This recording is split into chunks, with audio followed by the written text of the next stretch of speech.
Good afternoon, guys, and welcome to the podcast. Wherever you are, I have Chris McNulty from Seattle, Washington, and he is a creator and product visionary.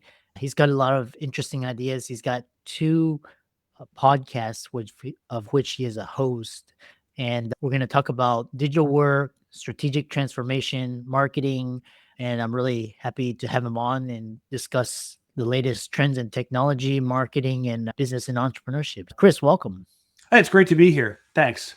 Yeah. Briefly chronicle your journey and we'll dive into the questions. Oh, sure. I live just outside of Seattle, Washington. I've spent most of the last 10 years as Senior Director of Product Marketing for Microsoft before a year ago branching out to join Syner as one of its principals. Syner is a management consulting firm. We are a lot smaller than Microsoft, about 15 people.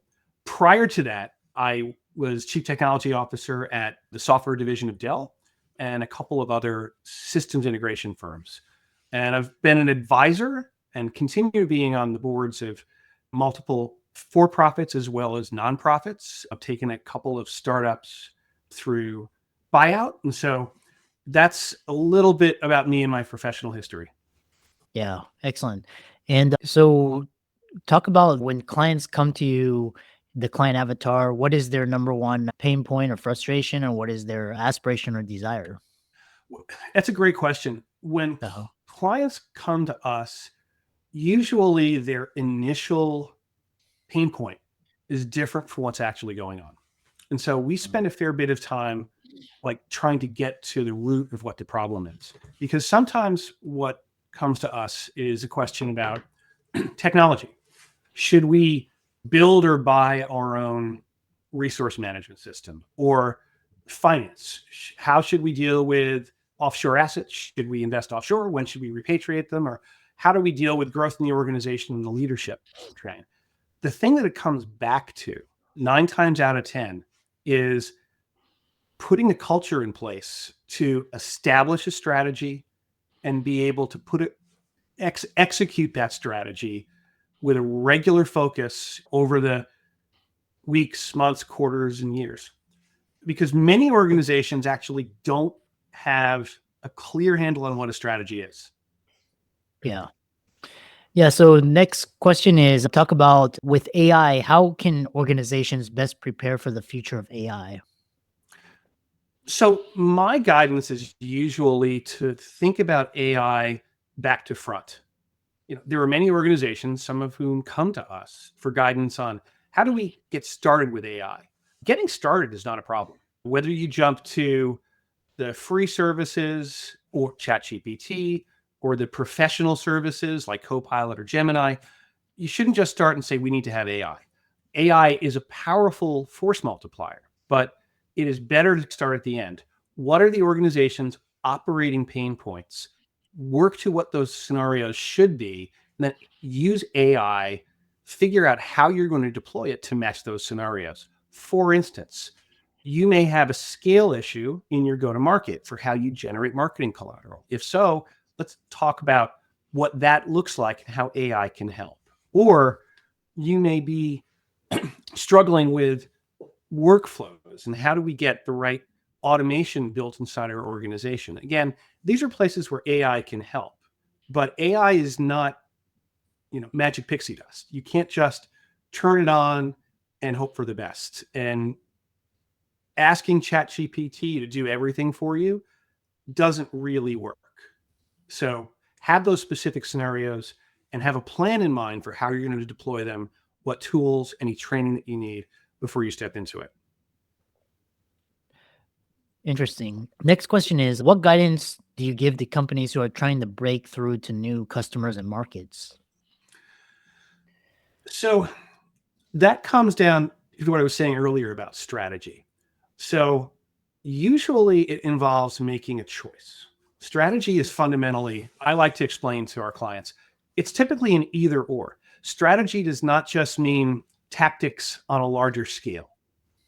It's very easy to start saying, we're going to do some strategic planning, which sounds more important, but plans and strategies are very different. And so in doing that, you need to be looking to see not just can we establish new products or can we engage new customers? But where can you specialize and where can you win? And that's a place I'll bring it back to.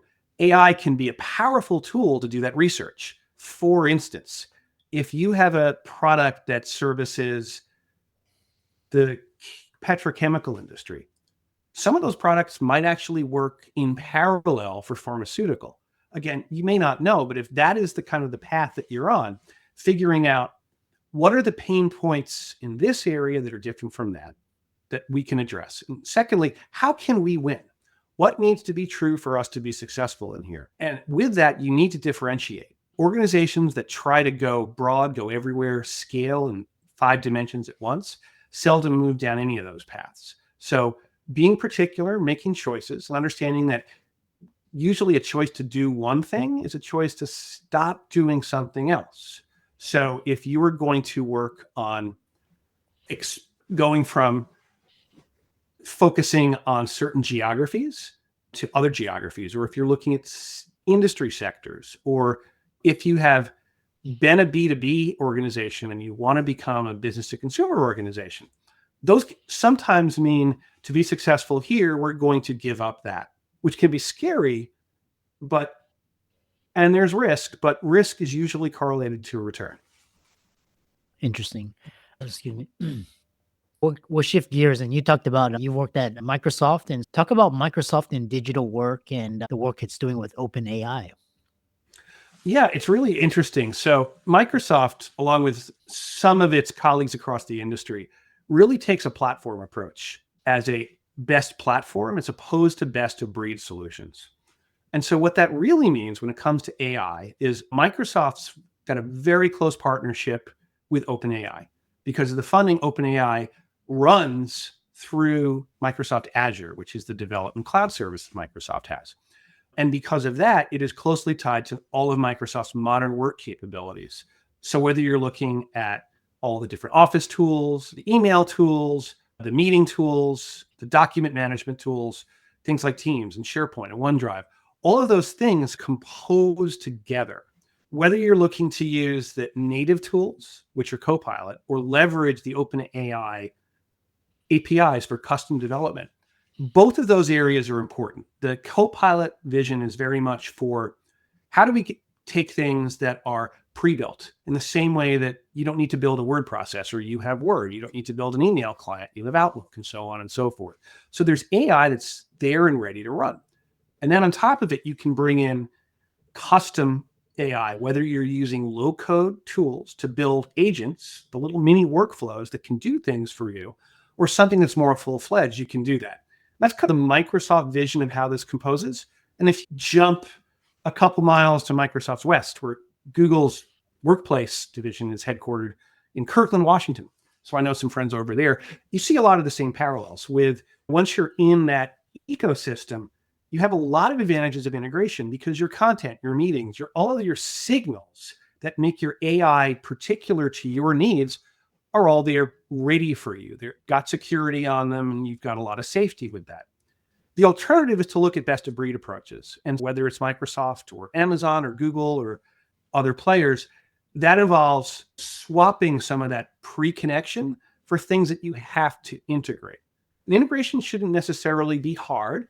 If you are on the lower end of the spectrum, you might be using tools like HubSpot and Zoom. And there are plenty of ways you can plug and compose tools like Zoom and Slack and HubSpot and ChatGPT and various solutions to come together. But it's really going back to the Microsoft vision is to be able to create packages that are there, that are ready to run, that you can use without having to do a lot of upfront customization. Interesting. So I'm curious to get your take on a lot of like Microsoft partnered with OpenAI, but then like Google and Facebook, they're developing their own large language models. What is the risk of Microsoft not owning and controlling its own large language model? Microsoft does, first and foremost, there's a misunderstanding about what models are. So if you look at something like Microsoft's Azure AI Foundry, the last time I checked, and it was about 2 months ago, there are about 1,800 separate LLMs that you can get from there. And so the LLMs, or the back end that sits on top of front-end solutions that you might see in a Gemini or in a ChatGPT. The extensibility of OpenAI and part of the relationship with OpenAI is built on the core APIs that Microsoft provides, not on its own. So the Azure OpenAI framework, which is a public standard, it's how ChatGPT runs, that gives you the ability to also bring other tools and things in. There is a more recent protocol that's been developed actually by Anthropic to allow easier interoperability amongst AI. And that's key. I've written about this as one of the trends to look at. If you look at large scale, what has happened over the past 2 years is not a surprise. Every organization, every major piece of software now has a chat interface. Whether I'm inside Dynamics or Outlook, or I'm in SAP or Salesforce or OpenText or what have you, they all have some way of doing things, but they don't all connect together, right? So if I'm getting ready for a meeting with, say, Wells Fargo, I need to ask Copilot what it knows, and then probably jump over to ServiceNow and see what happens over there, and so on. So there is real customer need to see integration, either in how the data gets connected on the back end or in how all the agents and front ends interconnect. One of the things that we have seen is because those front ends are pretty lightweight, people are getting to them through browsers and mobile apps, they're also fairly easy to jump amongst. So it is not uncommon for organizations to start with Anthropic, move to Google, move to Copilot, and back again. So long as the information is connected and the information is secured, you can find the model that works for you.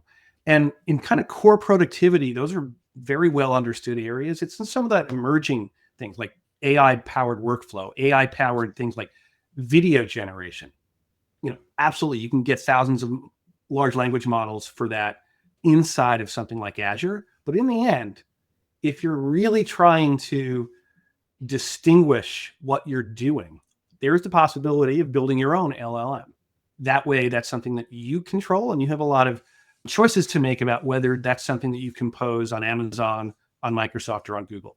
But fortunately, for those of you who aren't technical, I'll just say there is a container architecture to make porting amongst all those different solutions simpler. Interesting. The next question is, what are your thoughts and views on AI agents? I think there's a lot of hype. And if you look at, I was talking at a conference 2 weeks ago about this, there's a continuity of what actually people are trying to do. If you start in kind of the workflow platforms that you saw in the last decade, the Zapiers, the Power Platforms are on the big end, things like Pega. Roll it forward into RPA, roll it forward into agents and IDP. Fundamentally, all these things are about is automation. Where are we with agents? Right now, agents are little bits of workflow that you can run. The promise is you can build an agent that is going to dynamically watch your website, watch your inbound email, look for requests, automatically respond to them. If a customer wants to buy something, send them a sales order, wait for the transaction to come through, send a message to fulfillment, make sure that the money lands in your account, and just let you know how it's going. That sounds great. That may happen sometime in 5 to 10 years. That's not where we are right now. The way that you build any automation there is by building a lot of individual parts. It's going to get easier. And so there are lots of things agents are good for now. Being able to help you develop a knowledge base that you expose in a website. Those are great uses of agents. And you need to be thoughtful, as I was saying before, about what are the use cases where you have the most pain point, where you have the most scale issues, where some level of automation can help. At the same time, agent is not something that is going to solve things out of the box. If you look at the ways that people are building agents, there's lots of tools that you can use to build agents or GPTs, or call them what you will. Now, anyone can build their own agent. 99% of them are useless. Like, you can build an agent to say, what was the name of the last file I worked on? Great, you can do it, you can prove it. Is there any real business value in doing that? Probably not. There's other better uses of that automation. So there's going to be a hype cycle this year. It doesn't mean that there's no potential, but it's something that I'm looking for uptick in the practicality of starting in 2026. Interesting. How can people connect with you and find out more about you? Oh, absolutely. So I'll be appearing at the MGM Grand May 5th through 8th as part of the M365 conference in Las Vegas. I'm also appearing at the Seattle Convention Center the last week of June. And you can get in touch with me through my personal website, which is a little easier to spell, chrismcnulty.net. I'm fairly active in things like LinkedIn and social. You can also connect to me through Syner. We'll add that to the show notes. It's harder to spell from the pronunciation. And for those of you driving at home, hopefully Chris can get this in the show notes. It's synozur.com. Excellent. Thanks so much for coming on and offering your valuable wisdom and advice. Thanks a lot.